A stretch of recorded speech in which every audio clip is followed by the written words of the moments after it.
ஏறுமயில் ஏறி விளையாடு முகமுன்றே, ஈசருடன் ஞான மொழி பேசு முகமுன்றே, கூறுமடியார்கள் வினை தீர்த்த முகமுன்றே, குன்றுருவ வேல் வாங்கி நின்ற முகமுன்றே, மாறுபடு சூரரை வதைத்த முகமுன்றே, மாறுபடு சூரரை வதைத்த முகமுன்றே, வள்ளியை மனம் புணர வந்த முகமுன்றே, ஆறுமுகமான பொருள் நீ அருளல் வேண்டும், ஆறுமுகமான பொருள் நீ அருளல் வேண்டும், ஆதி அருணாச்சலம் அமர்ந்த பெருமாளே.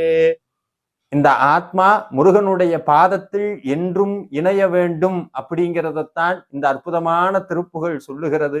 ஒவ்வொரு நாளும் இந்த திருப்புகளை பாட பாட முருகப்பெருமானுடைய ஆறுமுக தரிசனம் நம்மளுடைய மனதில் வரும். இந்த மனம்ங்கிற மயில் மேல ஏறி முருகப்பெருமான் விளையாட விளையாட